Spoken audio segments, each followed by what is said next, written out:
Hello বন্ধুরা, মোহনবাগানের অমর একাদশ অর্থাৎ ইমমর্টাল 11 এবার হাওড়ায়। স্বাধীনতা সংগ্রামের ইতিহাস অর্থাৎ অমর একাদশ হাওড়ার কোথায় স্থাপন হতে চলেছে তা জানতে পুরো ভিডিওটা দেখুন। সালটা ঠিক 1911।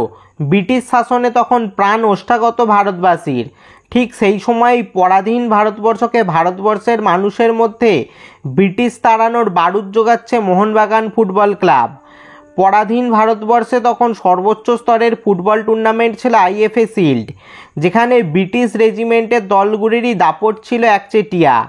1909 এবং 1910 সালেও আইএফএ শিল্ডে অংশ নিয়ে সাফল্য পায়নি মোহনবাগান। এর পরেই আসে 1911 সেই ঐতিহাসিক বছর। একের পর এক দলকে হারিয়ে 1911 আইএফএ শিল্ডের ফাইনালে উঠে যায় খালি পায়ে খেলা 11 জন বাঙালির মোহনবাগান দল। ফাইনালের দিন ঠিক হলো 29 জুলাই শনিবার ক্যালকাটা এফসির মাঠে, বর্তমানে যেটি মোহনবাগান মাঠ। মোহনবাগানের বিপরীতে ফাইনালে মুখোমুখি ব্রিটিশ ইস্ট ইয়র্কশায়ার রেজিমেন্ট। খেলার মাঠে বাঙালির স্বাধীনতার লড়াই, ব্রিটিশ বধের লড়াই। মোহনবাগানের জয় দেখতে মানুষ স্টেডিয়ামে আসতে শুরু করলো পাশের রাজ্য বিহার, আসাম থেকেও। শোনা যায় সে সময় স্পেশাল ট্রেনও দেওয়া হয়েছিল সমর্থকদের আসার জন্য। প্রায় 80,000 দর্শক সেদিন মাঠে উপস্থিত হয়েছিলেন। গ্রাউন্ড ফুল হয়ে যাবার জন্য যে যেখানে পেরেছিলেন, যেমন গাছ, পোস্ট প্রভৃতি জায়গায় চড়েছিলেন ম্যাচ দেখার জন্য। স্কোর বোঝার জন্য এমনটা করা হয়েছিল যে ইস্ট ইয়র্কশায়ার গোল করলে কালো ঘুড়ি ওড়ানো হবে এবং মোহনবাগান গোল করলে সবুজ ঘুড়ি ওড়ানো হবে। 1911 29 জুলাই আইএফএ শিল্ডের ফাইনাল ম্যাচ শুরু হলো। খালি পায়ে 11 জন ভারতীয় মোহনবাগানি যোদ্ধা বনাম ব্রিটিশ ইস্ট ইয়র্কশায়ার দল। প্রথমার্ধে আধিপত্য নিয়ে খেলেও গোল করতে পারেনি মোহনবাগান। প্রথমার্ধ থাকে 0-0। দ্বিতীয়ার্ধে একটি ফ্রিকিক পায় ইস্ট ইয়র্কশায়ার। সেই ফ্রিকিক থেকে গোল করে ইস্ট ইয়র্কশায়ারকে 1-0 এগিয়ে দেন তাদের অধিনায়ক জ্যাকসন। মোহনবাগান 1-0 পিছিয়ে পড়লে মোহনবাগানকে ম্যাচে সমতায় ফেরানোর দায়িত্ব নেন বাগান অধিনায়ক শিবদাস ভাদুড়ী। শিবদাস ভাদুড়ীর গোলে 1-1 সমতায় ফেরে মোহনবাগান। ম্যাচ শেষ হতে যখন আর 2-3 মিনিট বাকি, ঠিক তখনই শিবদাস ভাদুড়ীর থেকে বল পেয়ে বল জালে জড়িয়ে দিলেন অভিলাষ ঘোষ। Mohun Bagan 2 East Yorkshire 1। শেষ পর্যন্ত মোহনবাগান ফাইনালে ব্রিটিশ ইস্ট ইয়র্কশায়ারকে হারিয়ে 1911 আইএফএ শিল্ড জিতে নেয়। ব্রিটিশ বধের সূচনা ঠিক সেই সময় থেকেই হয়েছিল। ফুটবল মাঠে খালি পায়ে 11 জন বাঙালি ব্রিটিশদের হারাতে পারলে ভারতবর্ষও একদিন ব্রিটিশ মুক্ত হতে পারে, এই বিশ্বাসটা সকলের মনে সেদিন মোহনবাগানই গেঁথে দিয়েছিল।